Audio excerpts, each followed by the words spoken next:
Ladies and gentlemen, if we could ask, if you could please take your seats so we could begin. I'd like to welcome all of you here today. I'm Elliot Gerson of the Aspen Institute, and I thought I would just take a minute to tell you about why we've brought Damien Wetzel into the Institute and what is in store for all of you and many others around the country with the programming that Damien is going to bring to us. The Aspen Institute, when it was founded more than 60 years ago, had arts very much at its heart. And over the years, over the following decades, we moved in many other directions and became known probably primarily for all the work we do in public policy broadly defined. And we did not maintain the kind of focus we had on the arts and humanities at our founding.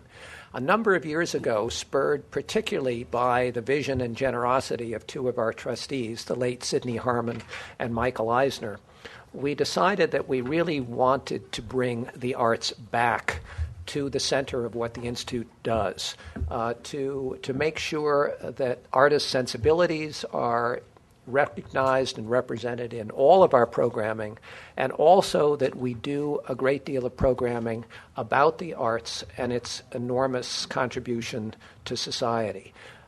We wanted to do so in such a way that would never be competitive with other arts organizations, either our sister institutions here in Washington or in Aspen or in New York, but rather complementary, that we would use our venues and our forums to illuminate through conversations with leading figures in the arts world the centrality of the arts to really everything relating to the human condition, and certainly all of the other kinds of things we do at the Institute.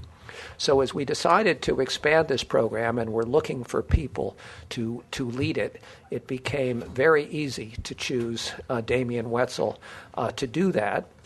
He needs no introduction. You have his bios in front of you.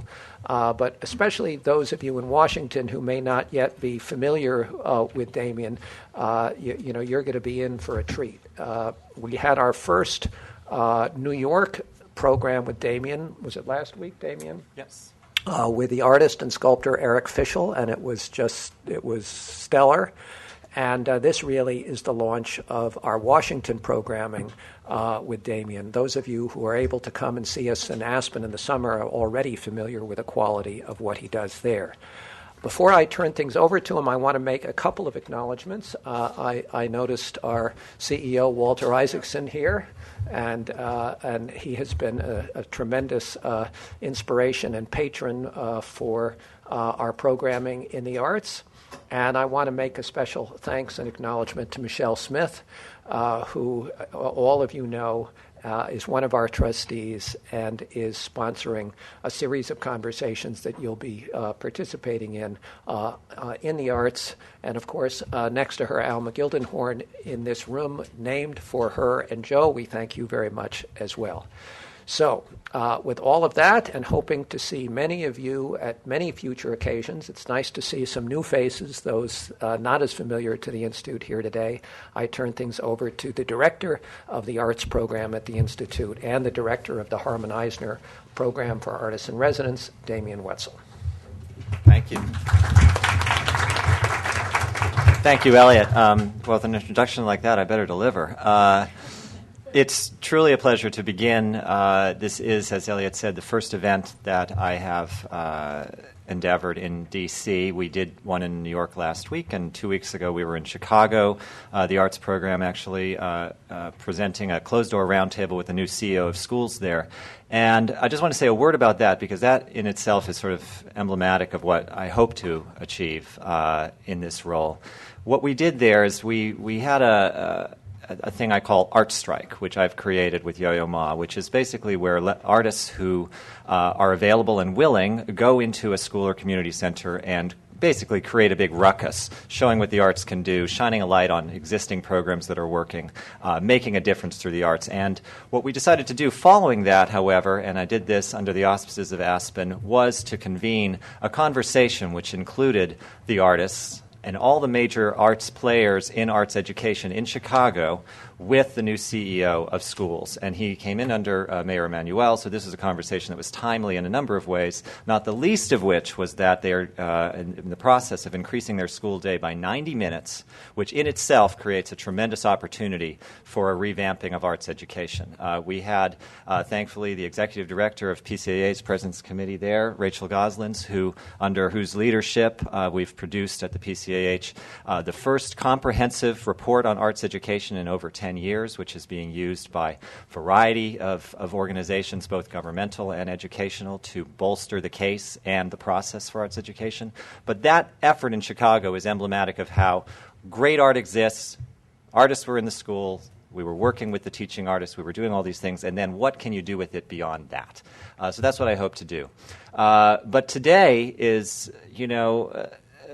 to me, I said to Walter just a moment ago, this was when I realized I had this opportunity to program this round table. I said, how can I begin, and how could I begin best? And there was absolutely no question. I picked up the phone and called my friend George Stevens Jr. here right away, and I said, George, would you please do us the honor? Because no one has been more of a mentor to me in terms of looking at the impact of the arts when you think about his creation of the Kennedy Center Honors, at the use of the arts when you think about his work at U.S. Information Agency, and then the creation of American Film Institute, tributing the arts. I mean, his bio, as you have it, it defies kind of summary. You really have to, bear down on certain aspects. So we hope to do that today. But I wanted to say, first of all, just, George, what an absolute pleasure it is to be able to pick up the phone and call you and say, would you please join us and share some of your wisdom on creativity? So please welcome to the Aspen Institute. Well, thank you, Damien, and what a wonderful turnout, and so many friends from different avenues. Have you ever seen this man dance? I mean, creativity. Interesting response. And some would applaud, some laugh, depends. But when Liz and I, one night, had gone to see the New York City Ballet at the Kennedy Center, and Damien was performing, breathtaking. And we had dinner afterwards, and Damien said that he's looking to retire from New York City. And he said, I'm thinking about going to the Kennedy School. And that sounded interesting to me. Somebody at the peak of performing talent who clearly had an eye for the future. And I think the things that he is doing now, I'm proud that he's a member of the President's Committee on the Arts and Humanities, and work you're doing for Aspen. It's great to be with you. To me, George, as we've discussed in various circumstances, that we're looking for creative answers, not just in this country, around the world. It is a moment for creativity, and creativity is often bandied about as, we need to make more creative citizens. We have to infuse creativity into things. I think it's not an accident that the subject of, Walter's current book about to be released on the late great Steve Jobs and on Einstein was focused. These were people focused on creativity, and also focused in their writings and in their words on the value of the arts to creativity. But George, you've led a life that's just been surrounded by it. You continue to be. Even now, I feel like some of you may have noticed the music when you were coming in was the kind of the first, what I consider the first Kennedy Center Honors pre-event, where I put on the honorees for this year, Yo-Yo Ma and Barbara Cook, Sonny Rollins, and Neil Diamond, because George, you've made a contribution in so many different ways. But I thought we'd start with your life. You started. How did it? Liz rolled her eyes. Liz rolled her eyes. To me, I mean, you come from obviously a family steeped in creativity and the arts, and certainly we could go into brutal detail on endless, the layers of history that he's lived through are just phenomenal. But as a child, was it in the water? That's one of the things that I wonder, because when you look at kids today in schools and you think it has to become endemic to them. It has to be something that they understand intrinsically, as opposed to just pasted on. And it looks to me like it was always there for you. Well, as Damien is referring, of course, my father was a accomplished film director. And I knew very little of that. I remember in Rio Vista School one time we were asked to say what our fathers did. Mothers were alleged not to have been doing anything. I apologize for that. And I said, my father's a director. And the teacher said, tell the children what a director is. And I had no idea. It was just the term. And I was not very close to his work growing up. I was very close to him. And he went away to war for 4 years. Then I started working with him really when I was a freshman in college.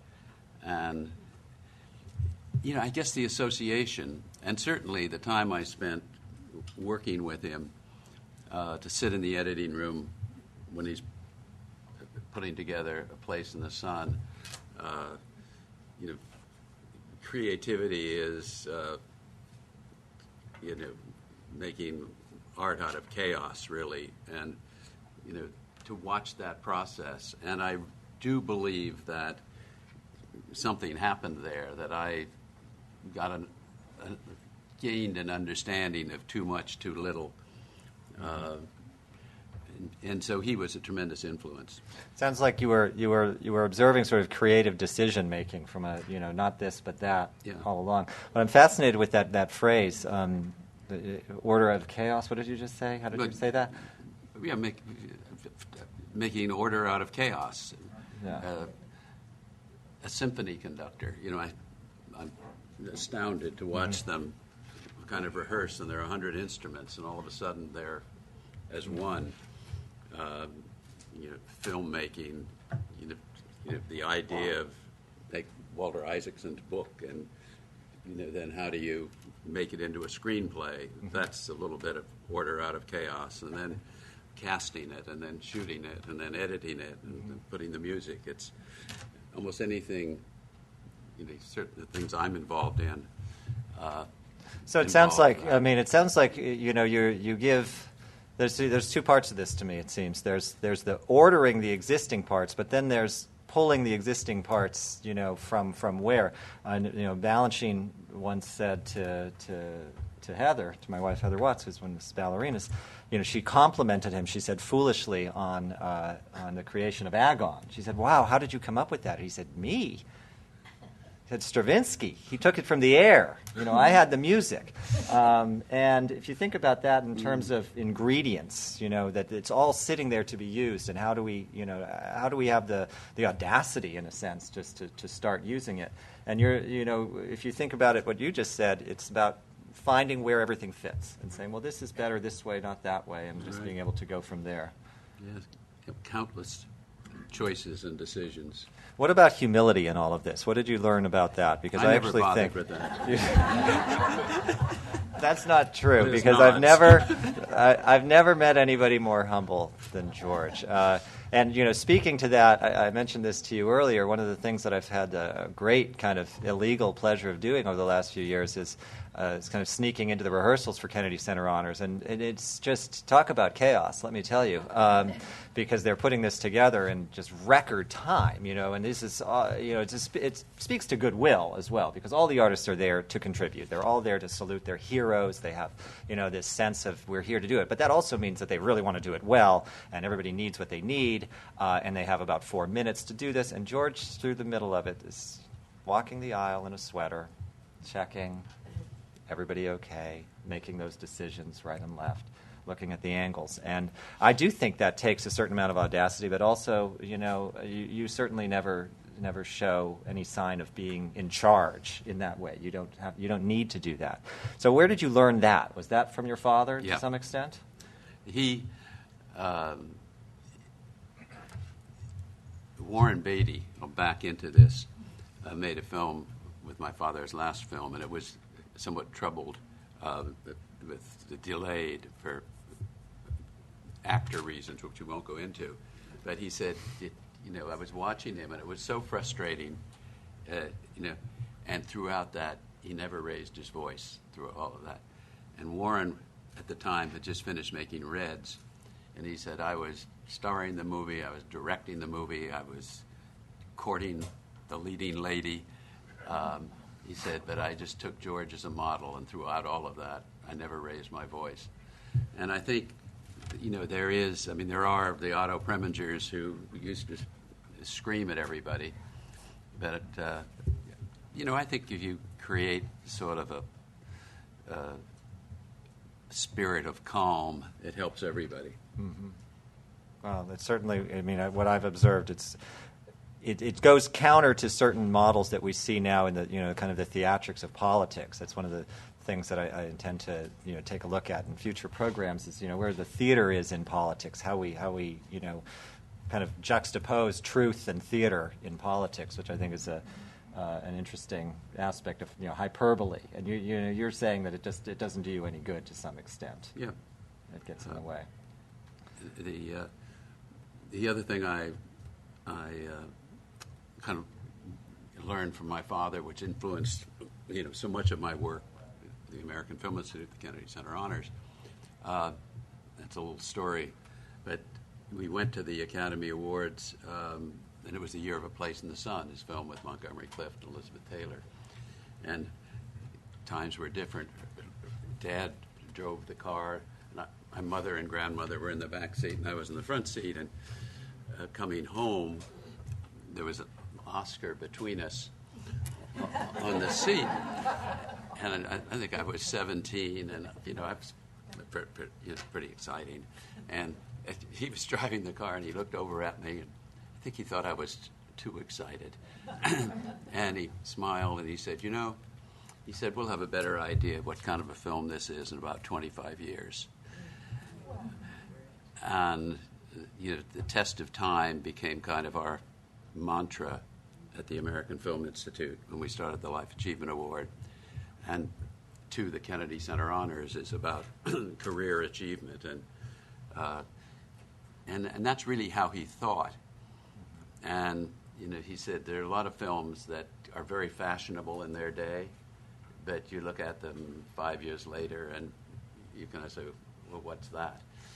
And his A Place in the Sun, if you see it on Turner Classic Movies next week, 60 years later, it's totally compelling and not dated. And so many of his other films, Swing Time and Giant and The Diary of Anne Frank, almost all of his pictures stand that test of time.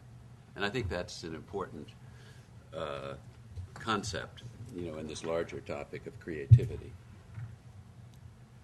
Tell me about the making of the Diary of Anne Frank. We started speaking about that yesterday, but that was, just as a story of, how art intersected with, kind of events that, are so momentous in world history. And that film is, and the story of, Anne Frank's story is billions of people know this story, I would think, at this point. It is amazing. And Dad had always wanted, he'd been in combat in Europe, and the natural thing was to make a war film, and he talked about The Naked and the Dead and some other ideas that never came about. And then he was asked he was interested in making the Diary of Anne Frank, and in a strange way that became his war film. And he was in combat not far from where she was hiding at the time of he was in the Battle of the Bulge. And he asked me, I had been working with Jack Webb of Dragnet and all of that, and he took me to lunch at the Beverly Hills Hotel and said, would you like to work with me on this picture? So I became the associate producer. And later, when we got behind schedule, we were shooting it in the studio, 20th Century Fox, and the studio wanted it finished, and he had been intending to go to Europe to shoot the location work in Amsterdam. I became the director of the unit that photographed all the exteriors. But he and I, then, he was on the jury of the Cannes Film Festival in whatever year this was, and I went, and then we rented a car and drove to Munich. And went to the outside of Munich, this little town of Dachau, and went to the concentration camp. And he had not been there since the days when his unit was the first ones into that camp, and he shot this film that is so much now a part of history. It was the evidence. No one could deny that took place. And then we went on to Normandy and revisited his war, the beaches and Caen and all the areas around, which was a great experience for me. And then we went to Amsterdam, and we arrived one night, got up the next morning, and went into town, into a little kind of modest office area, and went in this building, and it was and met Otto Frank and his wife Fritzi. His first wife and two daughters, of course, were killed at Belsen, and Fritzi was a survivor, and they had met and married. And he was this elegant man, and he'd been a German officer in the First War, and then left and went to Amsterdam when things got difficult with Hitler. And we had coffee, and he was gracious, and he went over to a filing cabinet after a little while and pulled it open and brought something out wrapped in cloth and unfolded the cloth, and here was this plaid book, diary, and it was her diary, and kind of to touch it and to look through it, and not to get into the story of it, the remarkable fact of what she wrote. And then we went over to the Prinsenkraag, the street, and this building where they had hidden. It was a spice factory, kind of 5 floors along, whole rows of buildings. And we went in there with Otto Frank, and he walked up the stairs with us, and he wanted Dad to know, so he was willing to put himself through that and take us. And we talked about the day the Germans came, and they were looking for valuables, and there was this briefcase, and they've got this briefcase and pushing people around, and they shook out this briefcase, and all these papers flew on the floor, and some jewels, they're modest, whatever they were. And they gathered them up, and they left the evidence on the floor. It was her diary. And later, Miep, the person who was helping them and protecting him, came and gathered it all and kept it while Otto was away at war. And you just think of the efficiency of the Third Reich and the inefficiency of allowing this little girl's diary to survive, and that her voice became so much a larger voice than Hitler's. Incredible. Tell us about, just as a postscript to that, you mentioned that when it came time for casting, you learned a lesson about common humanity in that. Oh, the main parts had been cast, and there were small parts to be cast. And there's a scene you may remember where the German Wehrmacht, come up, the door is open, and they climb up the stairs, and they're shining their light through the bookcase, and they're all hiding behind the bookcase. And finally, they leave. But the casting director at 20th Century Fox brought in what you might call the usual suspects to play these German, kind of beefy, heavy, sinister. Yeah. And Owen McLean was the casting director, and Dad met these people, and they left, and he said, and it was clear they weren't what he wanted. And he said, "Well, what do you want, George?" And he said, "Owen," he said, "bring me the boy next door. Bring me one of the kids from the Annette Funicello picture down the, And what he knew was that it's so easy for us to distance ourselves if you have the prototype bad German, but we're all part of this. And the two young guys who played it were so authentic and gave it a much different flavor. Incredible. And a testament, that film and obviously her diary, but the sheer range that has gone in these last 50 years plus now since the movie.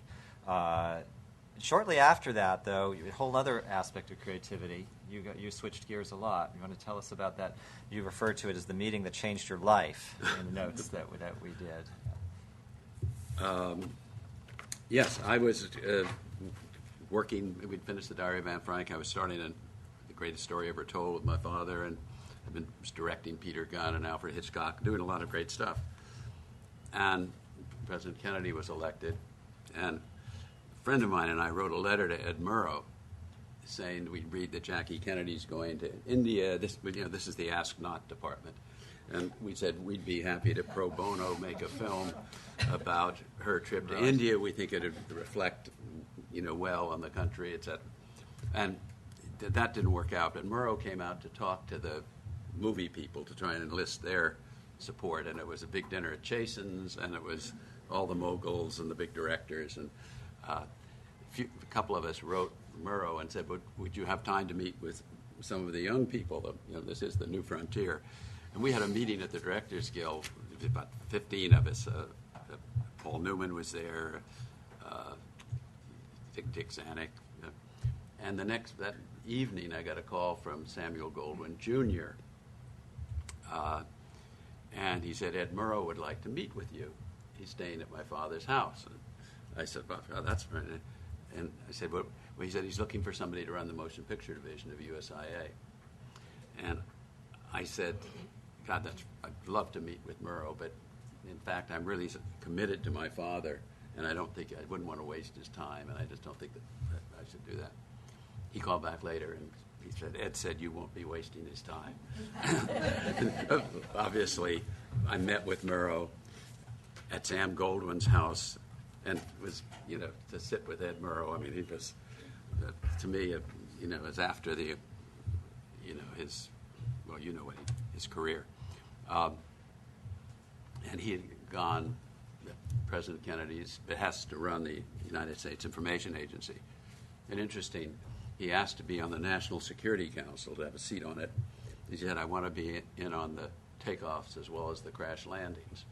And in any event, I did go to work for Ed and, was involved in the telling America's story abroad. And of course, it was thrilling to be involved in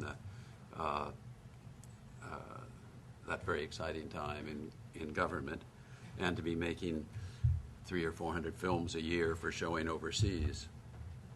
Was there what was the mission? Simply telling America's story, but then it's so laden with kind of the obligation to do it right and to tell certain stories and not other stories, and all of that must have been coming from the motion picture industry, where you were doing. How restrictive was that? How does it relate to what you see, as perhaps our imminent and apparent needs today to tell our story better?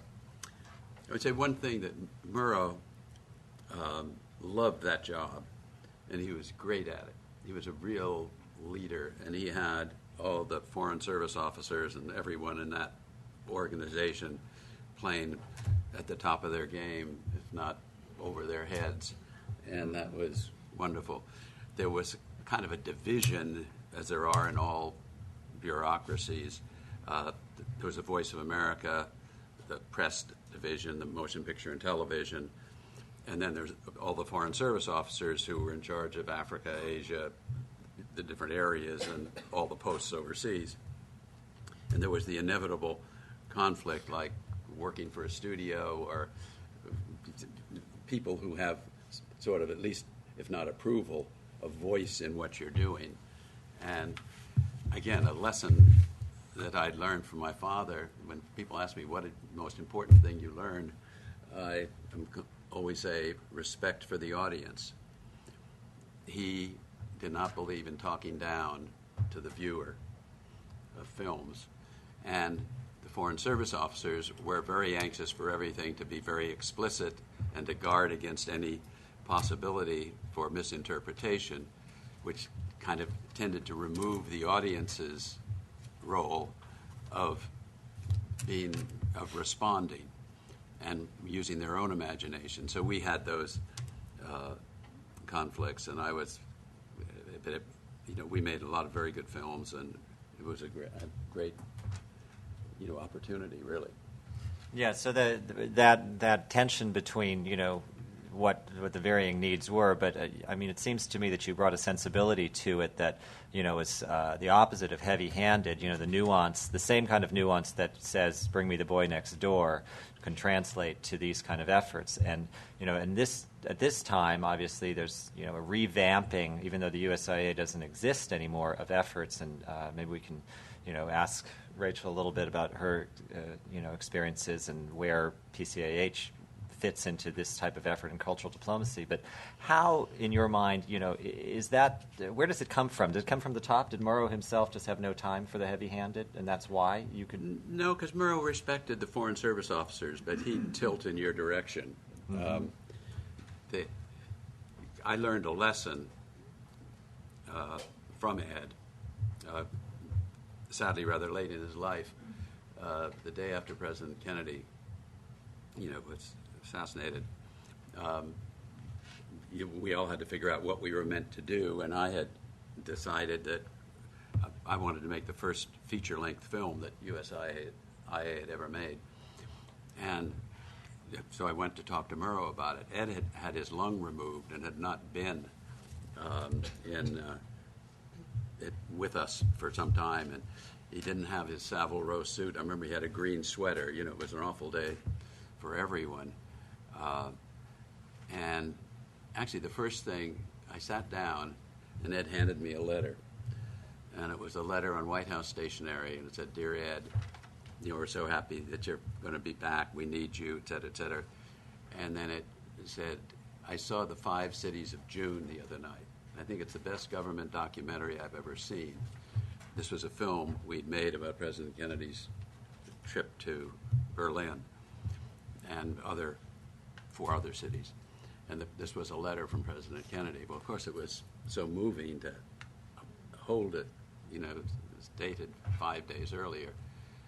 And I handed the letter back to Ed, and he handed the letter back to me, and he said, "You made the film, you keep the letter." And then I told Ed about wanting to make this feature-length film and how much it was going to cost, $250,000, which was a huge thing at those days. And we had cameramen in 8 foreign cities with 35-millimeter cameras and filmed the reaction of the viewing. I pitched it, as I guess they would say in the studio world. And Ed thought carefully, and he said, "First, make a 10-minute film about Lyndon Johnson." Which we did, and we got Gregory Peck to narrate it, and Lyndon and Jack Valenti ran it every week at the White House, and so by the time our feature-length film about Kennedy came out a year, it was called John F. Kennedy, Years of Lightning, Day of Drums, we had inoculated ourselves. Excellent. Now, Rachel, would you like to comment just for a second? Rachel Goslin, who's the Executive Director of President's Committee. I neglected to say, George is the co-chair of the President's Committee on Arts and Humanities, in case you didn't read through, but he continues to lead on so many different levels. So, Rach, talk to us. Yeah, I am really one of the luckiest people in this room. I have the honor and the privilege to work with and for the President's Committee and the White House, and George is our co-chair along with Margot Lyons, and there are 2 other members here, Julie Udall, and obviously the incomparable Damien. So it's a fantastic job, and it's interesting hearing George talk about his time at USIP, because in some way the President's Committee, we work in arts and humanities education and creative economy and also cultural diplomacy, and we've taken on this mantle of using stories and artists to create bridges and awareness of other cultures and of America in one of our signature programs that we launched last year in partnership with the Sundance Institute and the National Endowment for the Arts and the National Endowment for the Humanities and the Institute of Museum and Library Services. And each year we take 10 independent films, both documentary and narrative, and international and U.S., to U.S. embassies and community organizations all over the world, as well as underserved locations here in the U.S., to really engage in the kind of conversation and dialogue and understanding that you can only get through stories, and film is such a tremendously effective medium for this, as are filmmakers. So I was listening to George talk, and these aren't films that were made by the U.S. government. Times have changed, and in some way the independent film movement, especially the kind of films we pick, which focus on first-person narratives and stories with kind of compelling universal themes, but that are messy and complicated and not unilateral propagandist visions of a particular country or culture, and that don't underestimate the audience. Those have been just an amazing vehicle for conversation. We showed Freedom Riders, the incredible documentary by Stanley Nelson, with Stanley Nelson in Tunisia 2 weeks before the Jasmine Revolution, for a packed auditorium of 500 university students. And it's all about this civil rights movement in the United States and speaking truth to power and having the courage of your convictions. And the Q&A was amazing. We don't take credit for the Arab Spring, but it was such an amazing time to be there and to be having that conversation. And we showed that film, and we showed Winter's Bone with Deborah Granick, the amazing dramatic film that won the Academy last year, in China. And to show a vision of America, of rural America, of Appalachian America, of people eating squirrels, this sort of tribal community with its own rules. And these are for people. They get 25 American films a year that are distributed in their country, and they tend to be Avatar and Batman Returns for the 7th time, and so to have a discussion about what America looks like and what China looks like, and how issues that people outside of the cities struggle with are similar, was just an amazing opportunity. And I think in some way it carries this project, which we're now entering into our second year, having shown films in Morocco and Tunisia and China and Turkey, and also the Sagawa Chippewa Reservation in Michigan, and to the Kurdish community in Nashville. This project kind of carries on the legacy of what George started at USIP. Yeah, but again, many ways to get to heaven, a completely different, but the same goal, telling the stories in different ways. And I think that, and George, I mean, you wrote the great book on the AFI Conversations on Great Filmmakers, and I wanted to note that a second edition, the second round, I guess you could call it, of that is coming out in the spring, looking at younger filmmakers. And that, I read the creation of AFI, I think. Let's talk about that for a second. When you refer to film as the indigenous art form, tell us about how that is. It's the American art form in your mind, film. Yes. Did I put words in your mouth? No, you've got me going in several directions at once. In the introduction to this book, the one that's coming up, I quote Arthur Schlesinger, who was in the White House. He was the de facto president's advisor on the arts in the Kennedy White House. And Arthur wrote, around the time we were forming the AFI, he said, if you strike the American contribution from drama, painting, music, sculpture, dance, even possibly from poetry and the novel, the world's achievement in those areas is only marginally diminished. But film, without the American contribution, is unimaginable. And you think of how significant it really was in us telling our story and expressing ourselves, expressing the country's spirit, and showing ourselves to the world.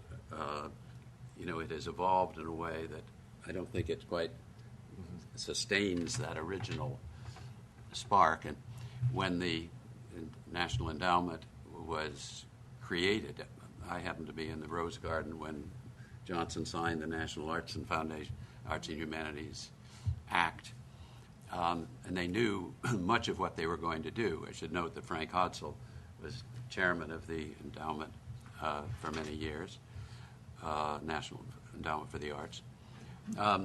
They basically knew what they wanted to do in many areas, but nobody quite knew how to do it in film. And it evolved that I was asked to start the American Film Institute, which would do many of those things, and we did. I was looking the other day at President Johnson's remarks that day. He also called for the foundation of a national theater company, a national ballet company, and but the Film Institute was established and still exists. One of the many things that George has done is not stop creating, no matter how. If you read his biography, you'll see in 2008 he wrote his first play, which was Thurgood, which went on to film for HBO. And what fascinated me most about Thurgood was not the surprise that you decided to write a play in 2008 after so many other achievements, but how you decided to tell a meaningful and important story through art, and yet it's entertaining, and how that all comes together. And yet it's all of a piece with so many of the things that we've already talked about. Can you tell us about why Thurgood, why then? What was this something you'd been wanting to do for so long? Or? I had written and directed a miniseries called Separate But Equal, which Sidney Poitier starred as Thurgood Marshall. It was about Brown versus a Board of Education.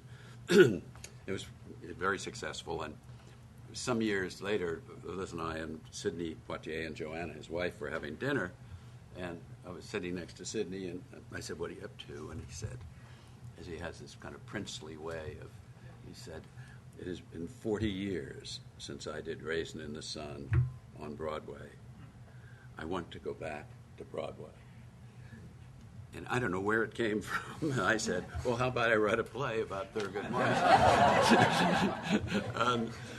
So I did, and we had an apartment in the same building in Los Angeles, and Sidney used to come down to my apartment. I remember once in a kind of an orange shirt, a sweater, a cashmere sweater, reading my play, and it was really quite thrilling, But when one day Sidney says, "Can you come up for lunch?" and he says, "I'm 75 years old. I cannot learn it."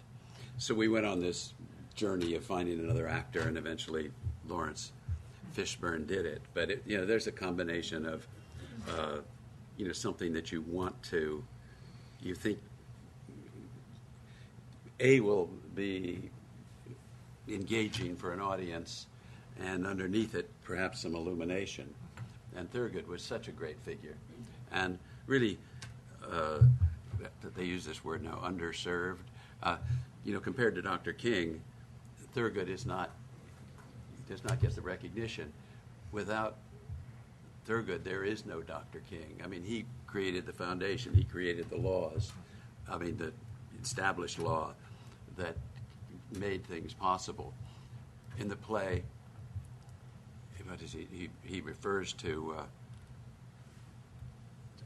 Oh God, I'm going to forget it, so I won't tell you. I'll save you the burden of hearing. But anyway, it was. Something that was a pleasure to do. And I wish we could get to a larger discussion of creativity. I was getting to going to open it up to questions shortly, but on the larger discussion of creativity, is there anything, all these, you could say, lessons learned and that sort of thing, but speaking of today, when you see artists coming to you every year for Kennedy Center Honors, for instance, and they come from all different sectors, and they all have different strengths. Do you see trends in terms of like how, where the creativity comes from? Or is it just one of those elusive things? Can it be taught? Is it in the water? I actually, I'll give you part B to that. I'm a subscriber that we teach it out of people as opposed to teach it. That it is always there, actually. Like Ken Robinson famously says, we're all little artists at 3 and 4, and you start testing creativity, which is an interesting thing. I've never been tested for creativity. I'm not quite sure how one does that. But by 10 years old, your quotient has gone down. By 15, it's disastrous, compared to when you're 3 or 4. But with that in mind, where do you see the creativity coming from? I mean, in the pop, I often feel like in the pop music sector, I see things that I don't see in other sectors. I don't know if that's just me. I find it more alive in some way. Is that the classical artist's dilemma? I'm not sure. I just think it's very hard to or at least I'm not the person who has the skill to imagine that. I mean, where it comes from. I think training academies and institutions and the great ballet companies which are around the country. But I don't know the answer.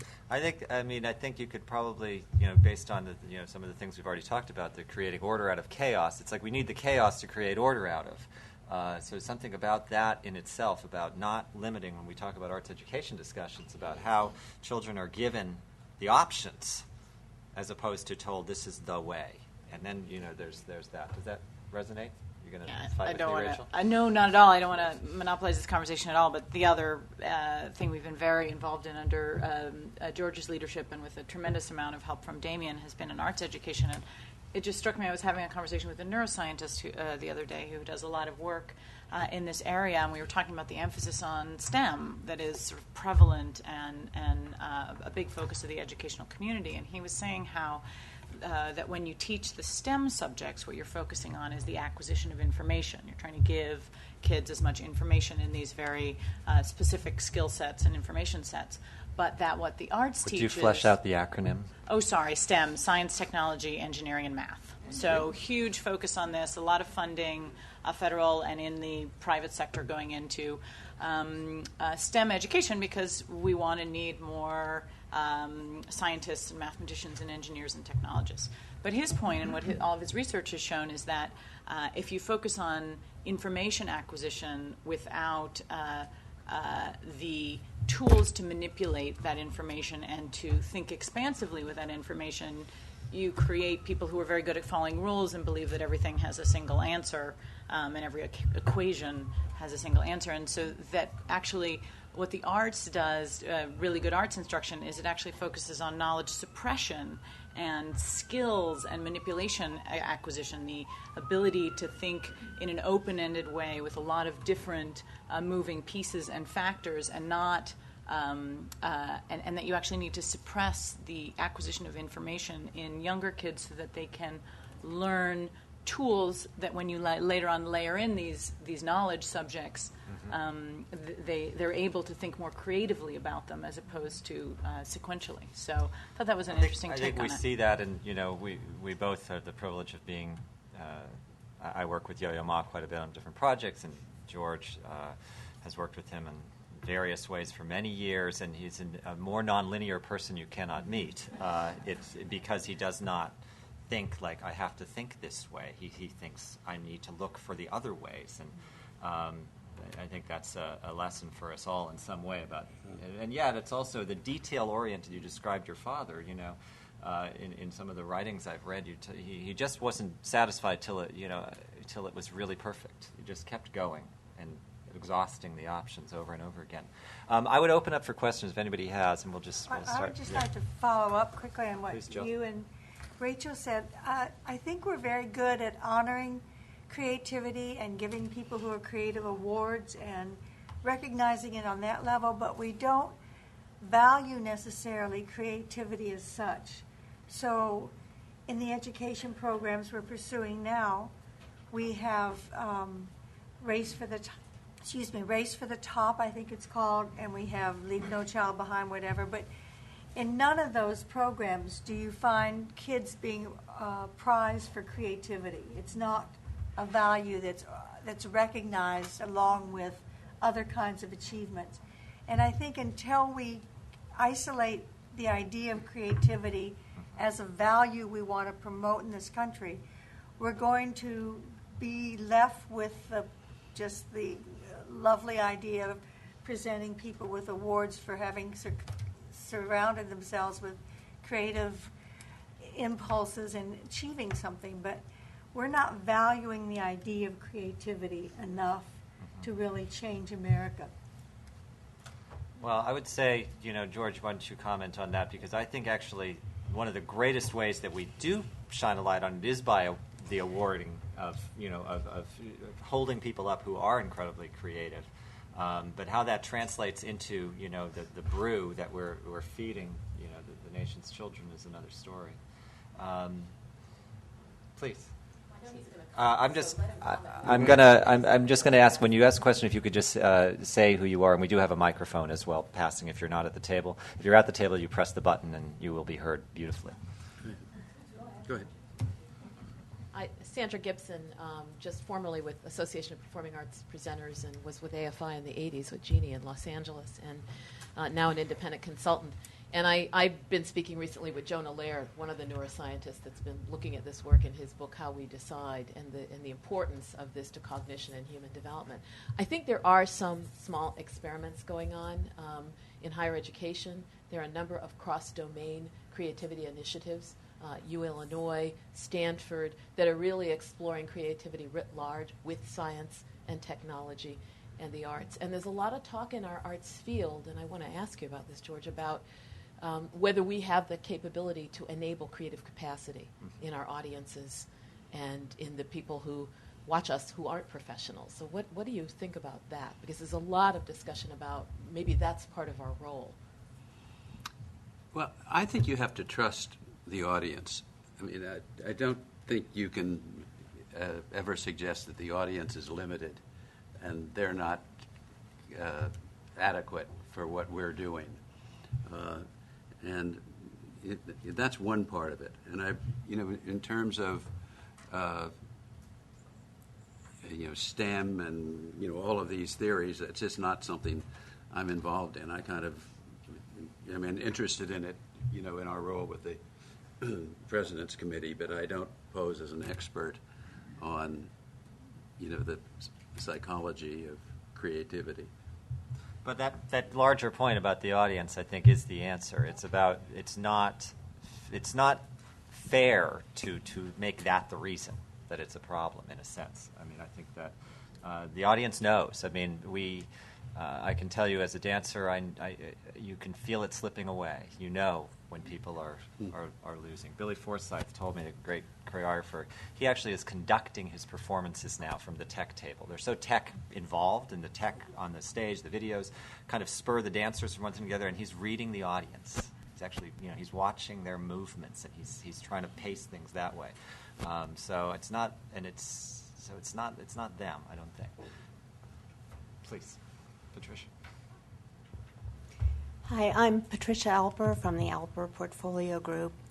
Mr. Stevens, I had the great pleasure most recently reading Act One by Moss Hart, which was just wonderful. Yeah. And he learned how to be a director in that book. And I'm curious, I mean, he relinquished all control to the actors. That's how he described it.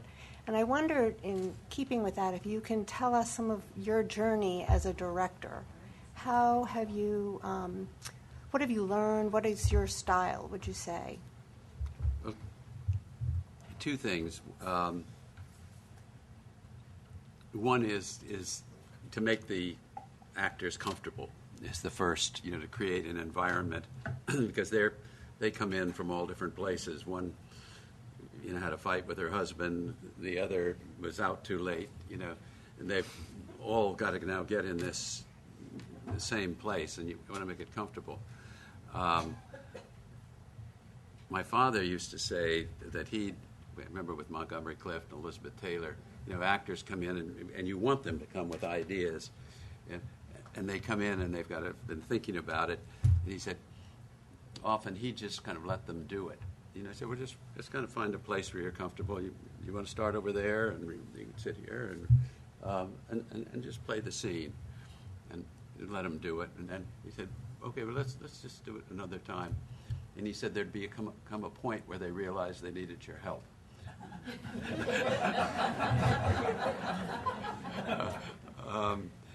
And I remember working with Sidney Poitier on Separate but Equal, and Sidney's a formidable figure and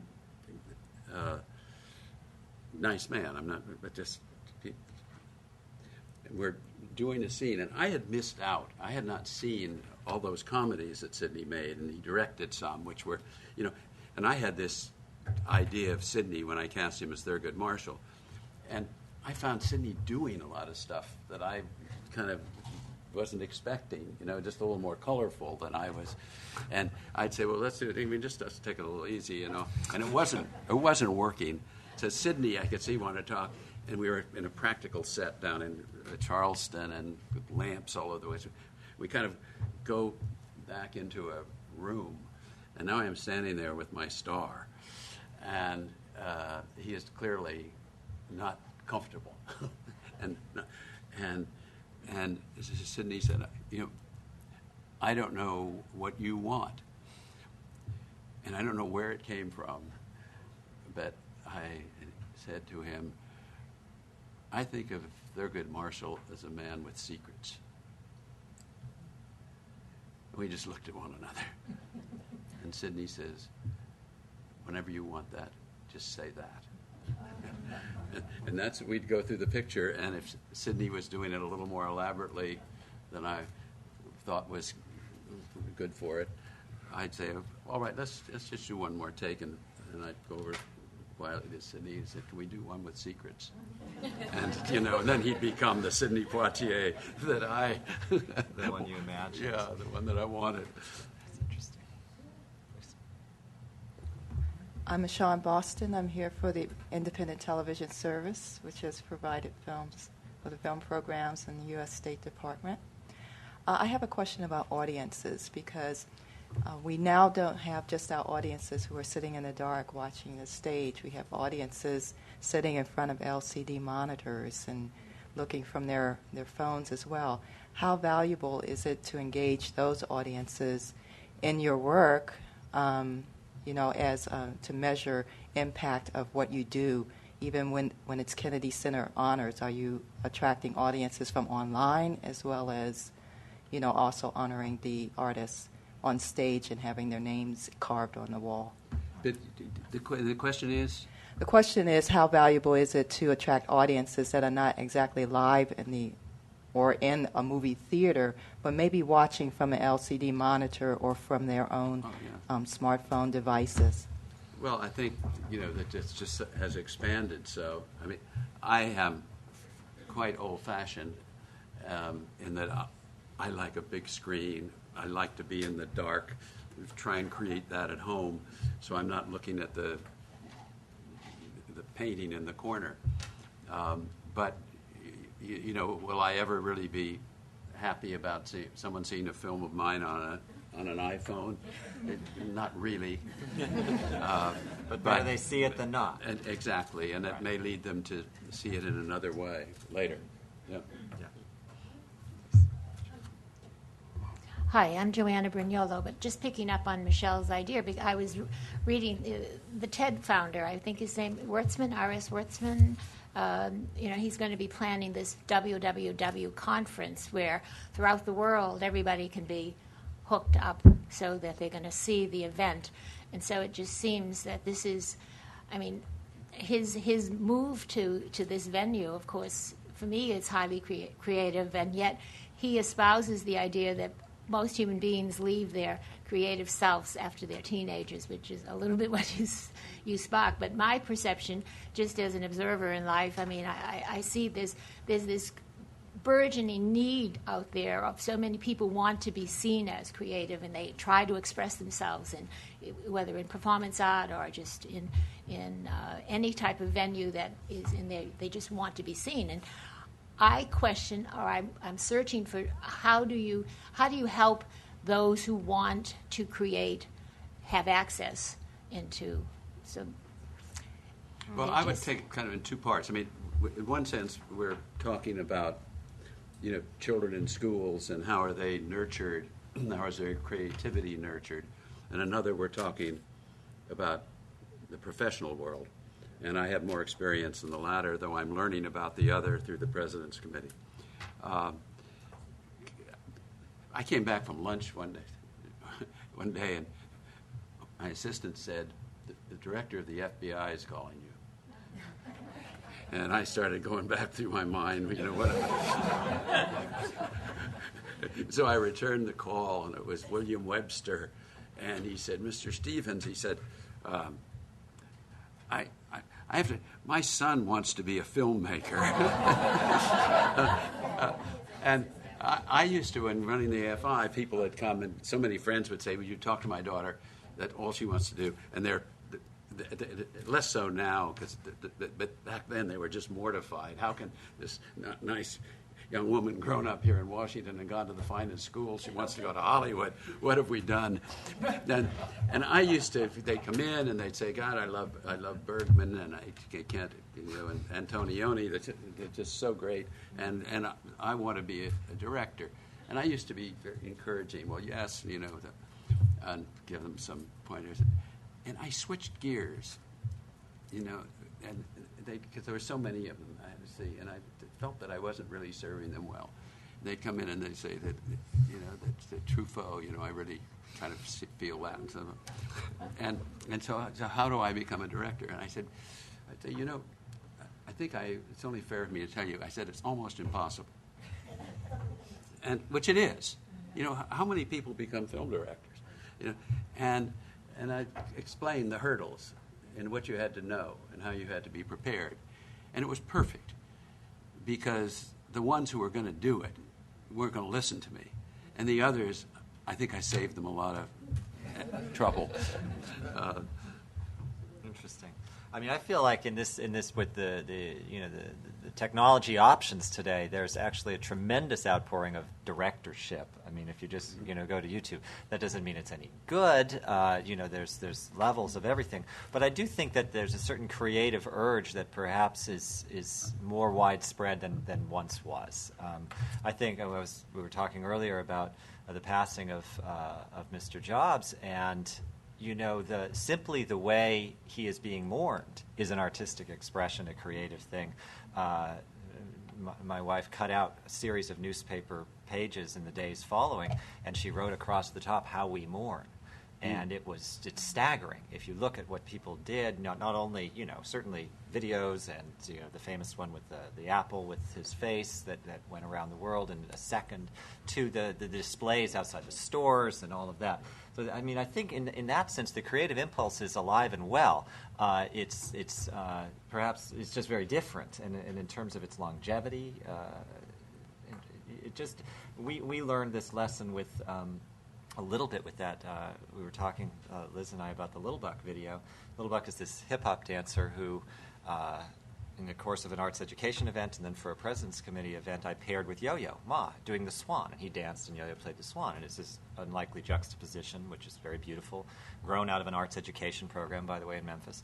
But it went ballistic on YouTube. And I mean, it was by far the biggest production I've ever done. I mean, millions of people looking at this thing out of literally just kind of something that's thrown together. So there's no way to know on that level. Actually, let me just mention, just so you'll be aware of the breadth of the activities that Damien's going to be engaged in for Aspen, thinking about Little Buck, we're going to be bringing under Damien's choreography a group of leading American cultural figures to China in about a month.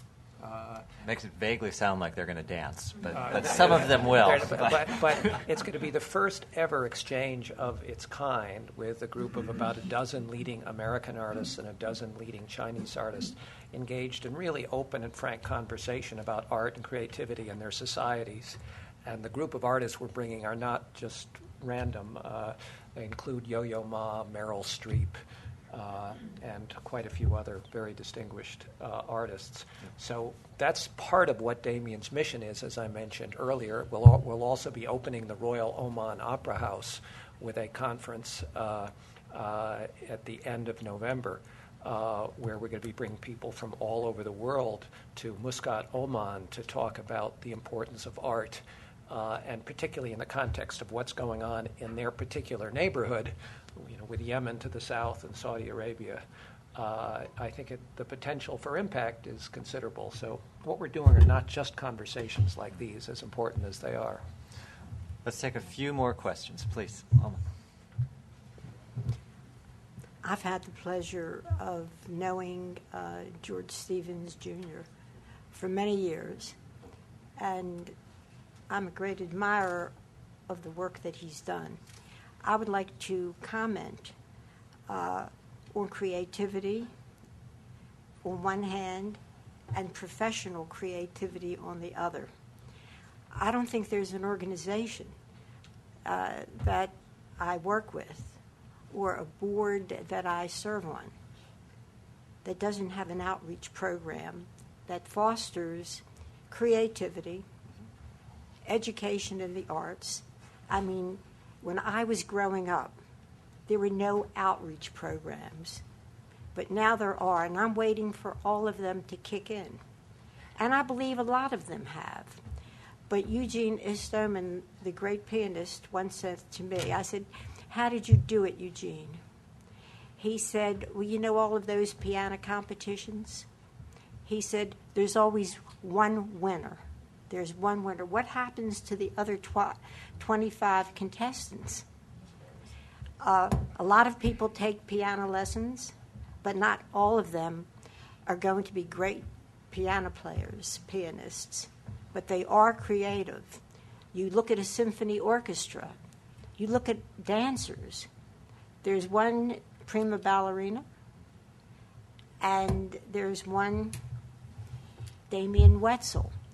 So I would like to get back to what George was saying, especially when he interviews. Everybody wants to be a director, a producer, everybody, but being the type of when creativity becomes a profession, you have to be very, very good at what you're doing.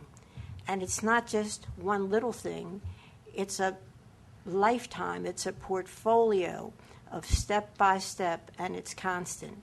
I have watched George Stevens every year down to the wire, not knowing if sometimes if some of his presenters are going to attend, and he's calm and he's cool, and the Kennedy Center is going into its 34th year, are outstanding in this nation because of George. But this is the most creative, the most disciplined practitioner of creativity, and he brings it out in others. So I want to thank you, George. Thank you. And you're one of these people that got to the top through a lot of hard work. You harnessed your creativity. Thank you, Alma. That's very nice. Hi, I'm Jim Wooten. I'm not Patience O'Connor. But I know her. I wanted to ask you, George and I are neighbors, and we've known each other for a long time. And Patience O'Connor is my wife, and she's ill today. But I look at everything you've done over the years, George, and I'm very admiring, and you are, in a sense, one of my heroes, as a matter of fact. A variety of applications of your creativity and et cetera. But things have changed, and everybody around this table is raising some of the ways in which they have changed. People watching your film on their smartphone, stuff like that. And you told me a story once. I think it was you. I'm almost sure it was you, because you have a great stock of film lore. And during the making of The Marathon Man with Dustin Hoffman and Laurence Olivier, Hoffman showed up one morning to shoot a particularly difficult scene. I don't know if any of you remember the film or not, but he's supposed to have stayed up for the last 4 years or something, that character he's playing. And so he comes to the set, and he looks like he's been run over, and his clothes are all dirty. He needs a shave. He hasn't shampooed, and he looks like he's been on a 3 or 4 day bender. And Olivier says to him, Dustin, what's wrong with you? And he says, this is a tough scene.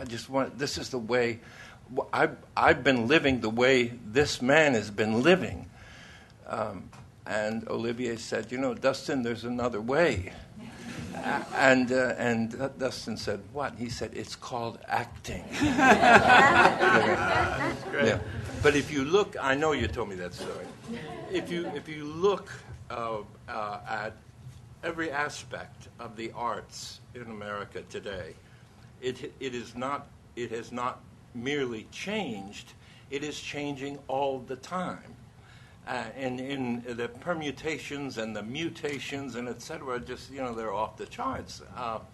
And my question to you, and looking at all this, are there constant values have there been constant values in your work, and should there be in any artist's output? Yes, I may be old-fashioned. I may have missed the wave that's coming in. That I do think, and I'm very alert to YouTube. We got a DVD the other day from our granddaughter. We put it in, and it comes on the screen. She's 11. It says, a film by Anastasia Stevens, and it's a 15-minute film. So, She didn't call up for a meeting. No.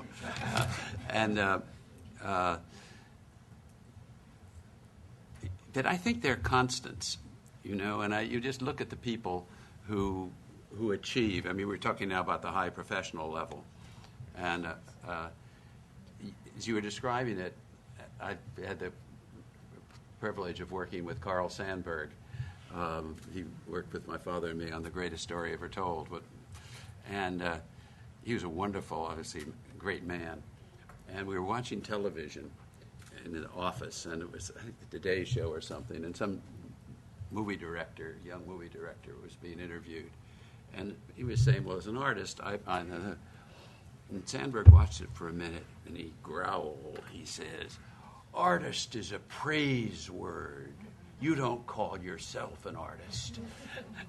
And I think there's a little something to that. And, I have the pleasure of, one of the great treats of my life is that I've been exposed to and friends with and worked with so many people of surpassing accomplishment.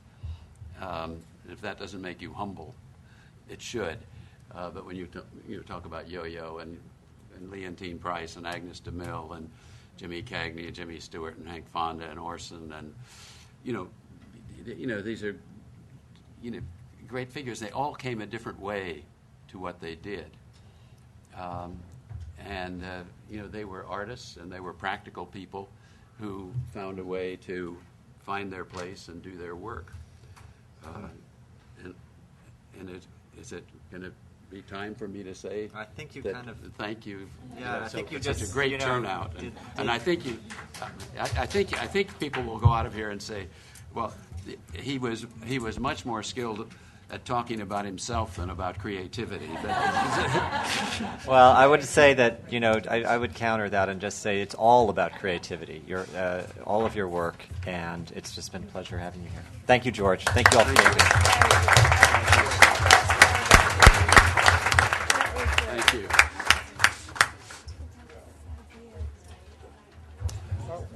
Thank you.